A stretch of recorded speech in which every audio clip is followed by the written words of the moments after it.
Hey, everybody, and welcome back to the Migraine Minicast with the Migraine Mentors. My name is Dr. Eric Reese, and I'm here with my brilliant colleague, Dr. Thompson Mayasaka. Thompson, how are we doing today? Pretty good, man. Good. Got no complaints. How are you? I'm doing well, thanks. Today is a timely topic with the election that has recently just happened. We're going to talk about stress. We're going to talk about stress in the context of migraine. Now, I think a lot of us understand the word stress, but there are actually a bunch of different types of stress that we're going to go through today. There's the metabolic kind of inflammatory based stress. There's the emotional stress. There's the physical types of stress, which are relevant. There's a bunch of different types that we can run through. Thompson, when you're looking and you're interviewing and going through with things with patients clinically, what are the types of stressors that patients commonly come to you with who are dealing with migraine symptoms? Yeah, I think there's a few right off the bat. You want to figure out one is stress, one of the main triggers for them. I think that's a really common thing to look for. And when you hear that, okay, what are your triggers? Well, stress. When I get stressed out, I reliably trigger a migraine. Then you go, okay, is it job related stress? Family related stress? Is it some sort of emotional stress that we need to develop coping skills for? Is it some form of nutritional stress that you're just not aware of? Is it, as you mentioned, metabolic stress is a big one? I know you're absolutely brilliant. You know way more than I do about that. Looking forward to hearing what you have to say about that.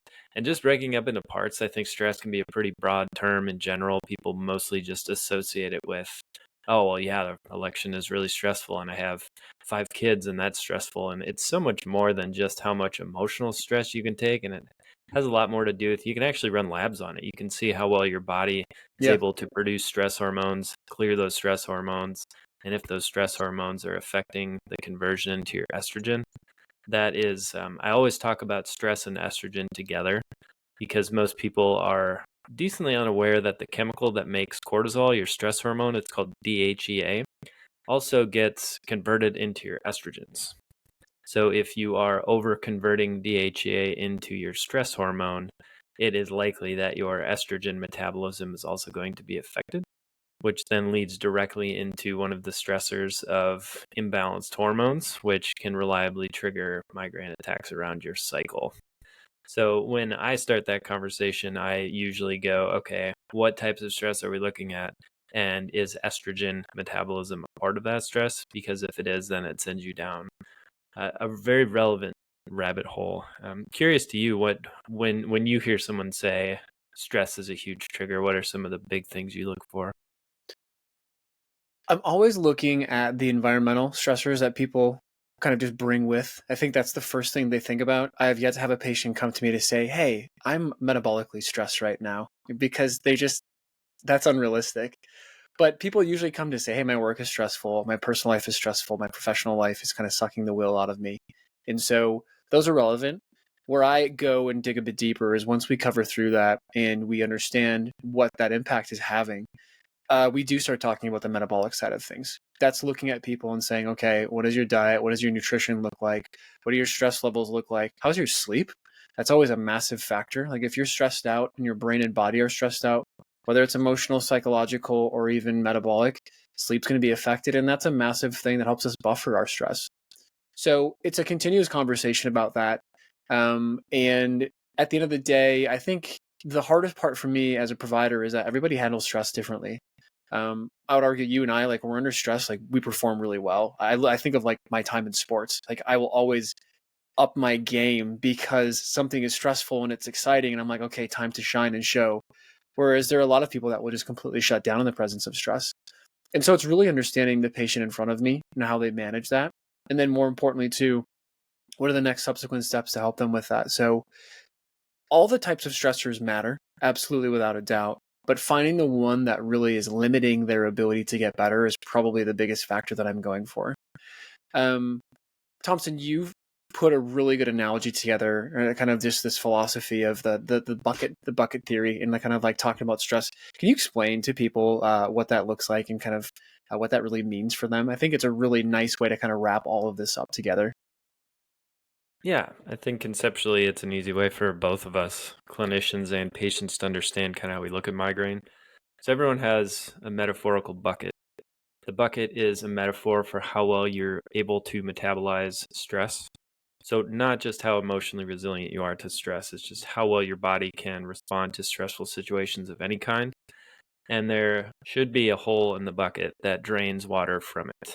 And so when we look at a migraine patient that has stress as a trigger, really any migraine patient, first thing we need to figure out, is it a bucket problem? Is it a size of the bucket problem, which means your system has been handling way too much stress for too long and it's very small, or has very poor recovery, meaning you don't have a hole in the bucket to drain it if it gets too full too quickly?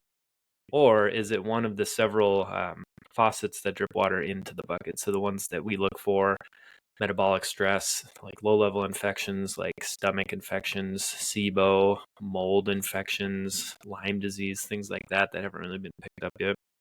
Cervical spine dysfunction is a big one. Blood sugar and dysglycemia issues is a big one. Mm-hmm. Estrogen metabolism is a big one. Visual vestibular dysfunction is a big one. We go into a few more, but in general, we look at these faucets that drip water into the bucket and say, okay, is the water on too much? Or is the bucket just not big enough? Or does the bucket just not drain water? So it could be a combination of these things. And I think that gives you a really easy metaphor to understand, oh, I either need to have less stress or have the faucets turned down, or I need to get better at metabolizing stress, which usually involves just some pretty simple lab work and supplements. So when you look at it that way, I think it gives you a pretty clear picture on where to go and which directions to go. And I think that's sometimes what people are missing, is well, let's try these 7 medications and just cross their fingers, and actually having somebody, you know, look under the hood and say, okay, what is the reason why you're not responding to these medications, or what are the reasons why you've been stuck for so long, I think is, for a lot of patients, really refreshing. I don't think many patients have ever had that conversation before they come to the clinic. I'm finding it quite rare. Are you? Absolutely. Yeah. Because Y- most of them have just said, okay, well, I have migraine symptoms and I'm dealing with all this stuff. And yes, I have an aura, or I don't have an aura, or yes, it's menstrual cycle related, or it's not, like whatever their presentation is, because it's so diverse and it presents in so many different ways. But then they get to a point where they're like, there has to be more. And once they've tried, one medication or two or five or seven, and they're like, what else is there? Or they go down the path of injections and things like that. Those things aren't necessarily wrong, but when they aren't producing the results we're looking for, that's when people start questioning those things and they start asking the hard questions and be like, well, why haven't we talked about any of this stuff yet? And so I think that that's a really important concept. And I think you describe it really elegantly too, because people just, they get it. They really, as unfortunate as it is, they have never heard it before, but once they hear it, they get it. And now it's solidified for them to say, yes, this does make a lot of sense. I'm interested to dig a bit deeper into the hormonal side of things, because I think most people intuitively think about migraine symptoms and they're like, yep, it surrounds my cycle. And so they're like, okay, there's got to be a hormonal connection to it. But why do you think so many people continue to struggle with it, even when they're on medications? I think it has to do with a couple reasons. The first is the method in which people test is often not entirely accurate based on how these hormones fluctuate in production throughout the day. Like a normal rhythm of cortisol will start right in the middle, spike up about 30 minutes after you wake, and then gradually decrease throughout the day. And I think a lot of times people will go and get a singular reading at 3 p.m. and say, okay, this looks fine, not knowing that the other 3 readings or 4 readings throughout the day might be completely off. So I think first, just acknowledging that hormones have natural rhythms, and assessing and supplementing according to those rhythms is just common sense. I think Yeah. personally, that's one of the things I see people run into with the medical method of dealing with this is, okay, I get a reading at 3 and I get an injection, which I can't adjust the volume of based on a singular reading. I think that can cause some issues with the accuracy and validity of what dose they get prescribed. Um, and then I think a lot of it too has to do with they're just not testing for it. Yeah. Most mainstream systems will not look at hormone irregularities as a cause of migraine, which is really a shame. Is when you treat your first one and just treat the numbers on the graph, and miraculously they don't get a migraine right around the time that they menstruate. It's like, how is everyone missing this? It just Yeah. seems so paradoxical. Once you see it, you can't unsee it, right? I think that that's probably the biggest part about that whole concept. And what's really interesting about the Dutch test, which I know you have a lot more experience than I do, and I've run probably about like 20 or 30 of them, but I know you've run far more. And so when you get this analysis, it has so many intricate data points, and you can kind of see how things are manipulated back and forth, or when you're taking a lot of estrogen or you're not, depending on if you're on birth control or not, like how that affects these primary, secondary, and like tertiary events downstream that can create this chaos. And as you alluded to, a lot of providers are just running some really basic labs. They'll run an estrogen or a testosterone, but they won't run any of the intermediary kind of components to get you there. And so it's kind of like saying, okay, well, I want to fly from, you know, Minneapolis to New York, but you're not really worrying about all the different cities you're going to drive through on your process way there. So it's different, right? You want to go to the end destination, and that's fine, but you forget about the way to get there. Yeah, absolutely. I'm really curious too because I feel the same way about you and some of these metabolic assessments. So if you meet a patient and you're suspicious that there's something going on under the hood, what are some of the questions you ask, and what are some of the labs that you run? I will always ask them if they have had rat labs ran in the last 6 months, and if they have, I'll look at them right away.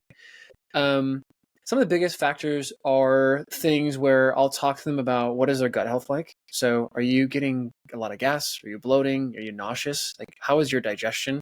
If I see you taking a proton pump inhibitor or like a medication for heartburn, I know right away you're probably not absorbing the nutrients that you need to, just based off of the mechanism of how those work. But I'll also ask them too, what's your skin like? Right? Are you dealing with breakouts? Yeah, are you dealing with rashes? Do you have asthma? Are you kind of in this state where you feel like you're a bit sensitive to things? Do you have known food allergies? Or are you staying away from them? Right? People are like, yeah, every time I have, a beer, my throat closes up and I kind of get a little bit of a phlegm in the back. And I'm like, so do you stop? And they're like, no, right? So obviously that's an inflammatory response. Same thing with a lot of dairy products. So I'll talk to them about that. And then the labs I run, I'll run a Dutch test if I think it makes sense, but I'll run a pretty comprehensive panel. So I'm looking at anything that I can for a full CBC, WBC. I'm looking at cholesterol. I'm looking at blood sugars because that's a relevant factor, right? I want to know how they're utilizing glucose because glucose is inflammatory if it stays in the cells too long. Ask anybody who's got diabetic neuropathy or diabetic retinopathy. I mean, it's damage to neural tissue, right? But I'll also run, other inflammatory markers, like I'll run homocysteine, which is a part of the methylation B vitamin kind of cycle. I'll run things like ESR, CRP. These are common classic inflammatory markers. I will take a look at different hormones if I think it makes sense. And then to be fair, I'll just kind of just put it all together. I think that's the biggest thing. A lot of people will segment these labs and say, "Oh, I'm gonna run only this or only that." You're looking at the bigger picture, and I think that's the thing that we do well clinically is we say, okay, you got all these data points, but no one's put it all together. You've seen all these doctors, but no one's put it all together. Let us help you kind of be the healthcare quarterback and kind of put you in that co-pilot position to help guide you along that process. That's really where I view us. And so I run a lab if I think it makes sense. But at the same time as well, too, I can intuitively kind of make an assumption that most people are going to come in with inflammation and some sort of dysfunction on that side of things. How about you? Yeah, I couldn't have said that better myself, man. It's collecting the data and stepping back and trying to connect the entire system and relate it back to the human being sitting in Mm-hmm. front of you. With labs, it's so easy to just look at it as numbers on a sheet. And even more, it's such a shame when people sort of adopt the strategy of number on sheet equals protocol X. It's like such a knee-jerk response to say, "Oh, you're deficient in vitamin D. We just need to give you vitamin D." There's no, okay, what could cause you to become deficient in vitamin D, and how does that relate to the Exactly. other symptoms that you're here? I think that thought process and the willingness to go there with people, Yeah. and just the willingness to correlate all of that data to the actual person sitting with you Yeah. is, again, I think healthcare quarterback is a great term. I think that's where um, we really excel, and that's where I think what healthcare, especially chronic conditions, desperately need right now is just someone to kind of Sherpa people through the jungle and just help them correlate all of it. Yeah. That's powerful. Well, that's helpful. And I hope people listening to this too have a bit of a clearer sense of what to look for and how to even kind of ask the questions to get the answers they're looking for. So thanks, everybody. That's at the end of the Migraine Minicast. We're your hosts, Dr. Eric Reese and Dr. Thompson Mayasaka. And until next time, we will see you then.